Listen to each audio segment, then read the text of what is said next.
इस बुक के ऑथर हैं डेविड एटनबरो।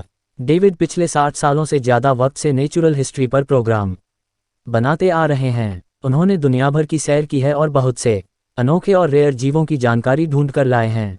कहते हैं constant is the only variable, यानी बदलाव जीवन का सच है। समय के साथ बहुत कुछ बदल रहा है, लेकिन नेचर खुद में उतनी तेजी से बदलाव नहीं लाता है जितना इंसान अपनी हरकतों से लाता रहा है। साल 2020 में आई ये किताब धरती पर हुए उन बदलावों को आपके सामने लाकर रखती है जो जाने माने नेचर एक्सपर्ट डेविड एटनबर्ग ने अपनी 94 सालों की जिंदगी में देखे हैं। लेकिन इन बदलावों के साथ धरती एक चेतावनी भी देती है कि अगर हमने अपने तौर तरीके ना बदले तो क्या नुकसान उठाना पड़ सकता है।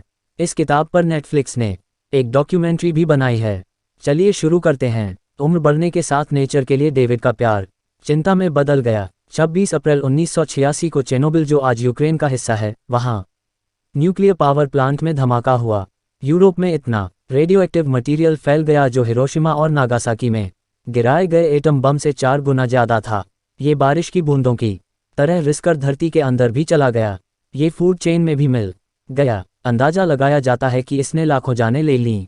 चेर्नोबिल इतिहास के सबसे बड़े इंसानी हादसों में से एक था, लेकिन आज हम इससे भी बड़े खतरे के बीच जी रहे हैं जो हमारी आंखों के सामने ही है।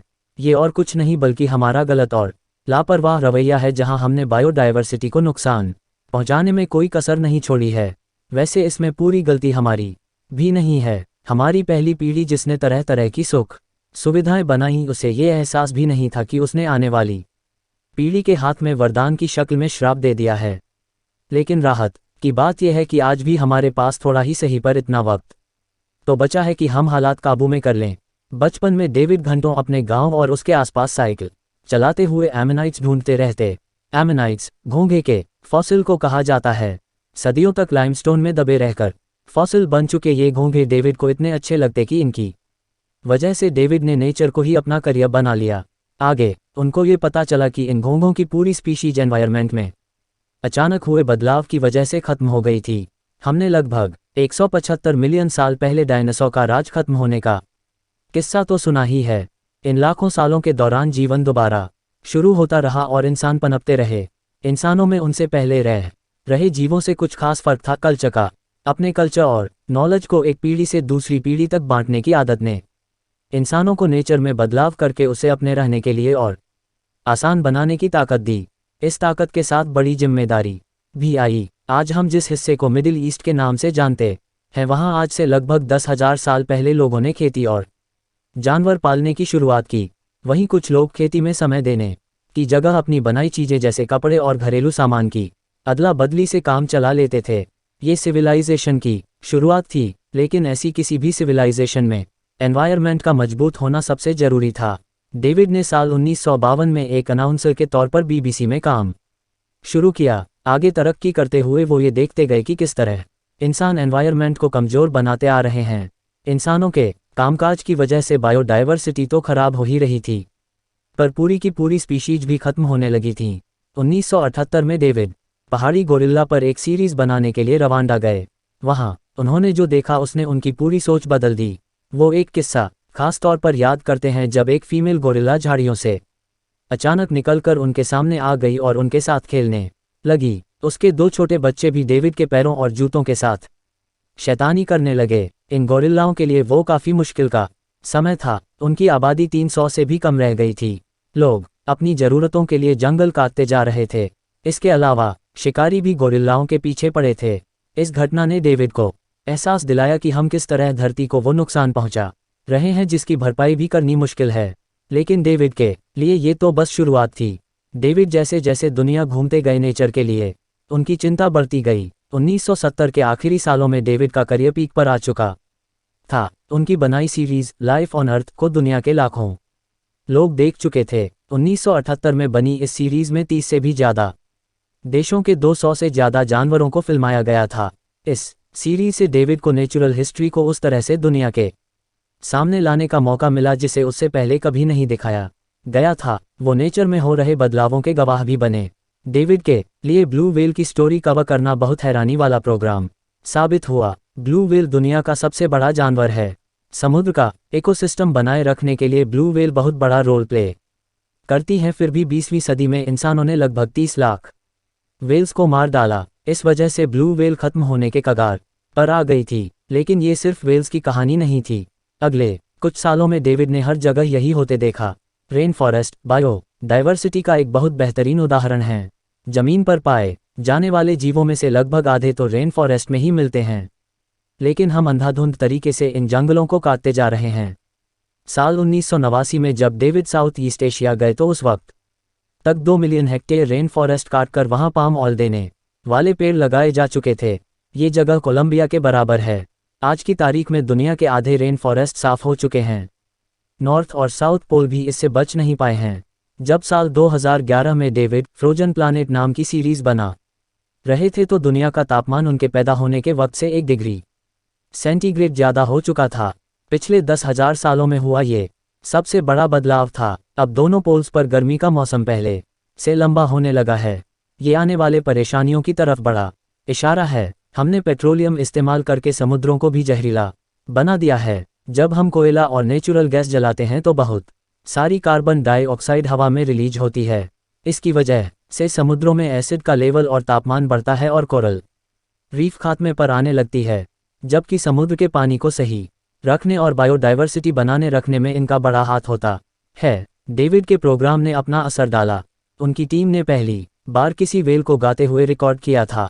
इसने लोगों का ध्यान खींचा और वेल्स के लिए काम करने वाले लोगों ने इकट्ठे होकर सरकार को इस बात के लिए तैयार किया कि वो इनके शिकार पर रोक लगाए। अगर आज वेल्स की आबादी फिर से बढ़ रही है तो इसके लिए यही कदम जिम्मेदार है। लेकिन अगर हम कोई सख्त कदम ना उठाएं तो धरती की बर्बादी को कोई नहीं रोक पाएगा। हमारे पास अब भी कुछ वक्त बचा है। आज डेविड 90 साल से ज़्यादा के हो चुके हैं। द्वितीय विश्वयुद्ध खत्म होने पर उनकी उम्र 19 साल की थी। उन्होंने अपने करियर की शुरुआत 1950 में की। ये एक ऐसा दौर था जब तरह तरह की नई तकनीकें हमारी दुनिया में दखल देना शुरू कर रही थीं। लोग मानने लगे थे कि हम सब कुछ हासिल कर सकते हैं। लेकिन कोई ये नहीं सोच पा रहा था कि सब कुछ पा लेने का जुनून कितना खतरनाक साबित हो सकता है। 1950 को द ग्रेट एक्सेलरेशन का दौर कहा जाता है। हर चीज़ पहले से बढ़ रही थी। लोगों की जिंदगी, आबादी, फसलों की पैदावार, सड़कों पर दौड़ती गाड़ियों की गिनती और कार्बन की मात्रा भी। लेकिन नेचर के बर्दाश्त करने की भी एक सीमा है। कोई भी बायोलॉजिस्ट आपको ये बात अच्छी तरह बता सकता है कि आगे इसका क्या अंजाम होगा। जब धीरे धीरे करके सारे रिसोर्स खत्म होने लगेंगे तो आबादी भी घटने लगेगी। अगले 90 साल ग्रेट डिक्लाइन का दौर है। आज से कुछ ही सालों बाद 2030 में अमेजन के रेन फॉरेस्ट खत्म हो चुके होंगे। इनको वैसे भी इतनी तेजी से काटा गया है कि यहाँ बादल पकड़ने और बारिश कराने की ताकत ना के बराबर रह गई है। बायोडाइवर्सिटी का खत्म हो जाना किसी तांडव से कम नहीं है। ऊपर से रेन फॉरेस्ट ना रहने पर बाढ़, सूखा और जंगल में आग लगने के खतरे बढ़ जाएंगे। पेड़ कम होने का मतलब है कार्बन का बढ़ना, यानी ग्लोबल वार्मिंग। आर्कटिक वाले इलाके में भी तेजी से ग्लोबल वार्मिंग बढ़ेगी। इसकी वजह से 2030 की गर्मियां पहली बार आइस फ्री हो जाएंगी। आमतौर पर यह सफ़ेद बर्फ सूरज की रोशनी को वापस भेज देती है और तापमान बहुत ज़्यादा नहीं बढ़ता, पर जब बर्फ ही नहीं रहेगी तो ये नेचुरल एयर कंडीशनर भी काम नहीं करेगा। इसके अगले 10 सालों यानी 2040 तक आर्कटिक की पर्मफ्रॉस्ट भी खत्म हो चुकी होगी। बहुत ज़्यादा ठंडे इलाकों में ज़मीन की ऊपरी परत बर्फ़ की तरह जम जाती है। इसे पर्मफ्रॉस्ट कहा जाता है। इसके खत्म हो जाने से लैंडस्लाइड और बाढ़ आने लगेगी। लेकिन इन पर्मफ्रॉस्ट में पानी के साथ कार्बन गैस भी भरी रहती है। इस तरह करीब 1400 गीगाटन कार्बन रिलीज होगी। ये कह लीजिए कि एक ऐसा वॉल्व खुल जाएगा जिसे हम बंद नहीं कर पाएंगे। 2050 तक समुद्रों का पानी इतना एसिडिक हो चुका होगा कि इसके 90% कोरल रीफ खत्म हो जाएंगे। मछलियां भी नहीं रहेंगी। इस वजह से फिशिंग इंडस्ट्री भी नहीं बचेगी। लेकिन समुद्र ही नहीं, ज़मीन पर उगने वाली चीज़ें भी खत्म होने लगेंगी, क्योंकि मिट्टी और उसे फर्टाइल बनाने वाले माइक्रो ऑर्गेनिज्म दोनों ही बर्बाद हो चुके होंगे। साल 2100 आते आते हालात इतने खराब हो चुके होंगे कि दुनिया की बड़ी आबादी जिंदा रहने की कोशिश में माइग्रेट करने को मजबूर हो जाएगी। काफ़ी शहर पानी में डूब चुके होंगे और दुनिया का एवरेज तापमान 4 डिग्री सेल्सियस तक बढ़ चुका होगा, यानी 1/4 आबादी उस तापमान में रहेगी जो आज सिर्फ सहारा में ही महसूस होता है। हम में से कोई भी ऐसी हालत में नहीं पहुंचना चाहता, तो इसे होने से रोकें कैसे? सबसे पहले आबादी पर ध्यान देना होगा। अभी आपने आने वाले कल की एक झलक देखी।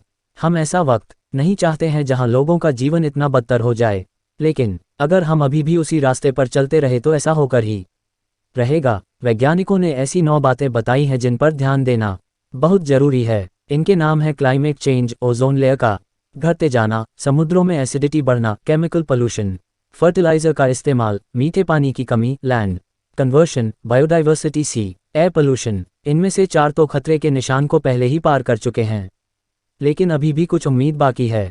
हम इस नुकसान को कम भी कर सकते हैं और इसकी भरपाई भी अन की तरफ से की गई स्टडीज़ ये बताती हैं कि साल 2100 तक दुनिया की आबादी लगभग 9.4 से 12.7 बिलियन के बीच होगी।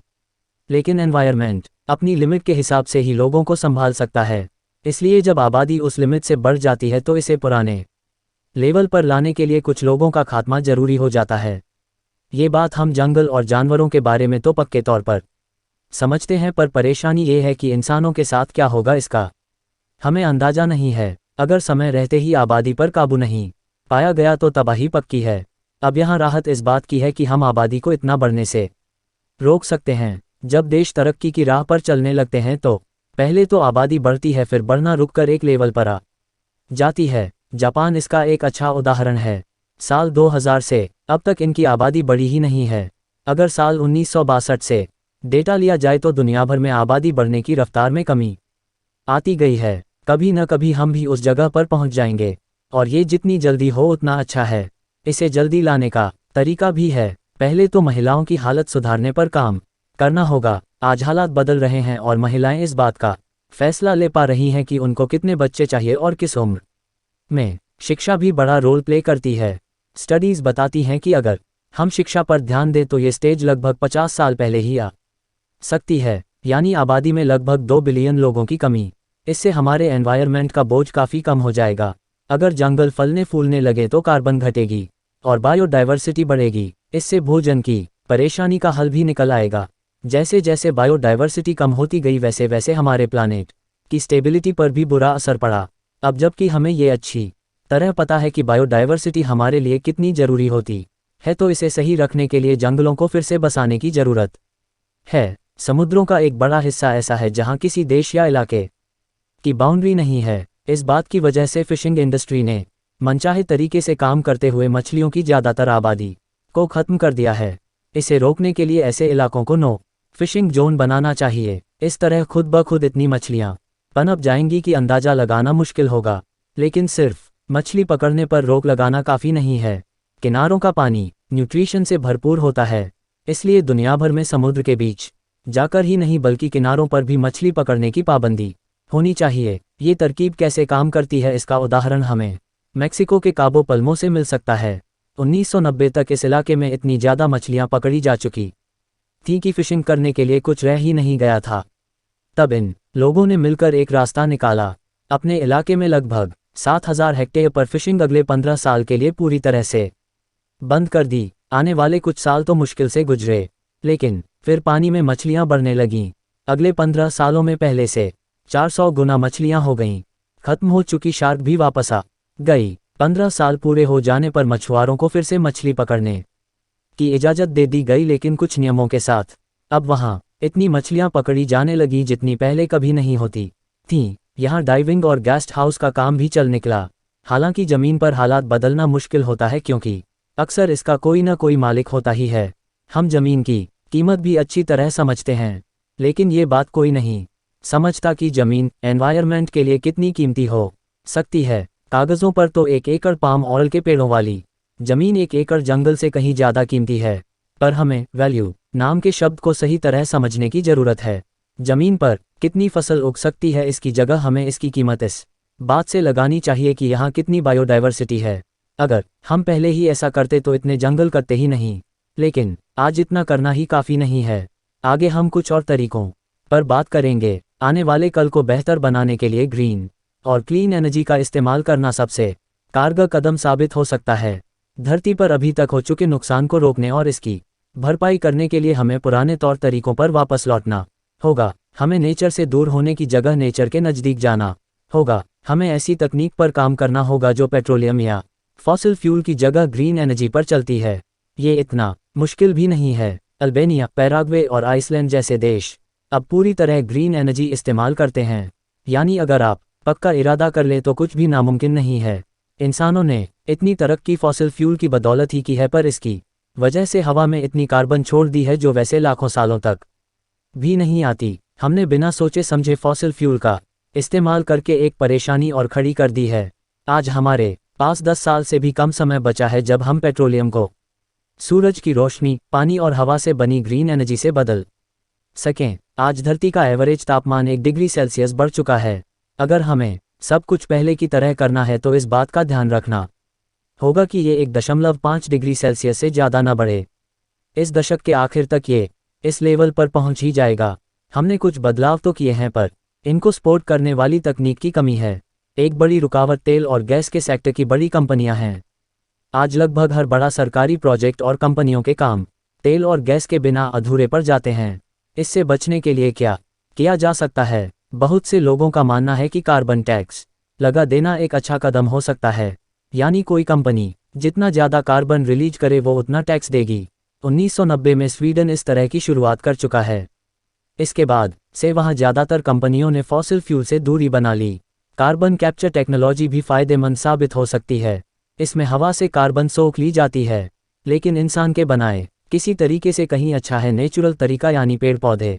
अगर हम पेड़ पौधे लगाकर फिर से जंगलों को बसाना शुरू कर दें तो हवा से बहुत सी कार्बन ये पेड़ पौधे सोख लेंगे। अपना कल बेहतर बनाने के लिए हम सबको आज अपनी भागीदारी निभानी चाहिए। कुल मिलाकर पिछले कुछ दशकों में हमारी हरकतों की वजह से धरती और एनवायरनमेंट को बहुत नुकसान पहुंचा है।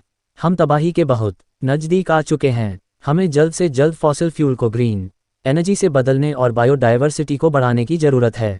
क्या करें? मीट और ख़ास तौर पर बीफ के प्रोडक्शन में बहुत नेचुरल रिसोर्स लगते हैं। मीट और डेयरी से जुड़े कामों में दुनिया की खेती के लायक ज़मीन का लगभग 80% हिस्सा घिर जाता है। अगर हम मीट की खपत कम कर दें तो भी बहुत फ़र्क पड़ सकता है। लेवल अप चैनल पर आप सुन रहे थे a life on our planet by David Attenborough book की समरी। ये समरी आपको कैसी लगी हमें कमेंट्स करके ज़रूर बताइए। आप और कौन सी समरी सुनना चाहते हैं ये भी बताएं। हम आपकी बताई गई समरी लाने की पूरी कोशिश करेंगे। अगर आपका कोई सवाल, सुझाव या समस्या हो तो वो भी हमें कमेंट्स करके ज़रूर बताएं।